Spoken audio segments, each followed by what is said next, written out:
राष्ट्रवादी काँग्रेसचे नेते आणि महाराष्ट्राचे उपमुख्यमंत्री अजित पवार यांना घेऊन जाणारे विमान बुधवारी सकाळी बारामती विमानतळावर उतरण्याच्या प्रयत्नात कोसळले। या भीषण विमान अपघातात अजित पवार यांचा मृत्यू झाला असून नागरी विमान वाहतूक महासंचालनालयाने या दुर्घटनेत एकूण अजित पवार यांच्यासह 6 जणांचा मृत्यू झाल्याची पुष्टी केली आहे। घटनास्थळावरील दृश्य अत्यंत भयानक असून आग, दाट धूर, विमानाचे पूर्णतः विस्कळीत झालेले अवशेष सर्वत्र पसरलेले दिसत आहेत। अपघातात जखमी झालेल्यांना तातडीने जवळच्या रुग्णालयात दाखल करण्यात आले आहे। लँडिंग दरम्यान नेमकी काय चूक झाली याबाबतची अधिकृत माहिती अद्याप प्रतीक्षेत असून या दुर्घटनेने राज्यभरात शोककळा पसरली आहे।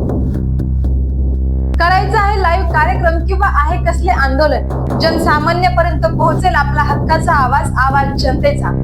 बातमी व जाहिरातीसाठी संपर्क करा स्क्रीनवर दिलेल्या नंबरवर।